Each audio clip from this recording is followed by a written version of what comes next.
Hey, this is Chris with Hi-Lux Optics. Today we're going to be zeroing the TD3 red dot on our pistol. Today I'm shooting a Glock 17 and we're going to be sighting this in at 10 yards. You can also sight this in at 25 yards or 50 yards if you choose. I figure that for most home defense applications, 10 yards is plenty. So what we're going to start off doing is we're going to hold center of mass, shoot a 5-shot group, and then see where the impacts lie. And then we'll come down to the target, measure how far we're holding from our point of aim, and then make the corrections. The TD3 red dot has 1 MOA clicks, so you'll have to adjust that according for the distance that you're shooting at. So for at 10 yards, 1 MOA is 1/10 of an inch, approximately. So let's get started. So now we're at the 10-yard range. We laser range-finded our target, and it's 10 yards away. Your pistol is only going to be as accurate as your zero, so it's essential that you have a stable shooting position. For this, I'm going to be using a shooting bag, and this will give me a nice support where I can make sure my zero is as tight as possible.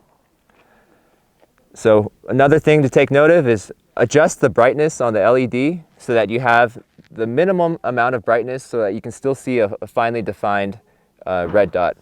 And the reason is the higher you turn up the brightness, there could be a chance for the red dot to kind of bloom, and that will give you a larger aiming point. And because we want our zero to be very tight and very precise, we want the most precise aiming point possible. And lastly, you don't need to line up your iron sights with the red dot. The shot will go where the red dot is. So just focus on the target and the position of the red dot. All right, so I'm going to shoot a 5-shot group at this target, center of mass, just to see where the point of impacts are.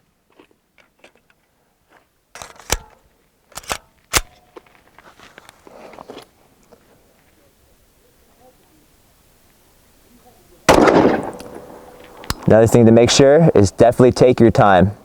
Make sure you have that dot lined up on the same spot before you break that trigger.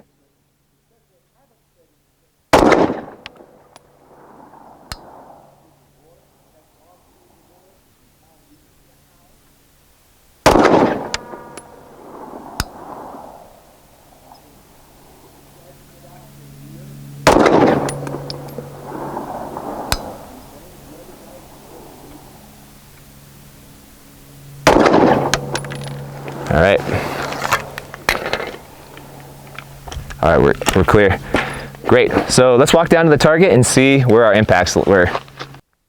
So we just walked down to the target and we're actually pretty close. I was holding at the bottom of the center zone right here, and the impacts were about 2 inches to the left and about a 1/2 inch low. So once I make those corrections, I'm going to actually make an audible on the fly. We're going to draw a little aiming point in the center so that we can focus on that with our red dot.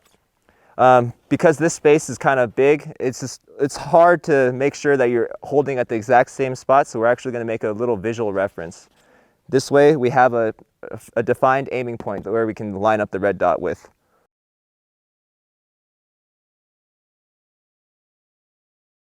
All right, I'm going to make those adjustments and let's see if we can get on target.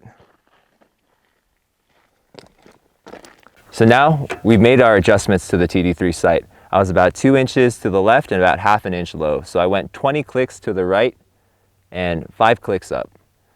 So remember, we're shooting at 10 yards, 1 MOA is 1/10 of an inch. So 10 clicks would give us 1 inch of movement. So after I've made those adjustments, I'm going to shoot another 5-shot group. This time I'm going to aim at the aiming point that I just drew.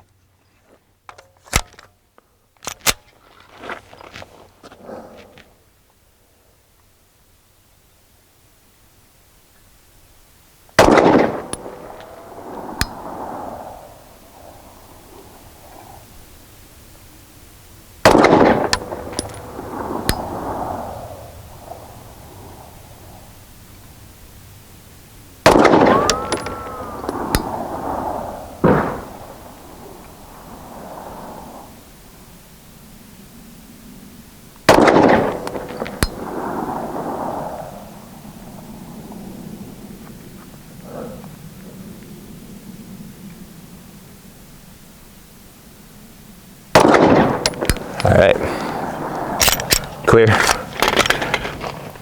All right, let's walk up and check it out.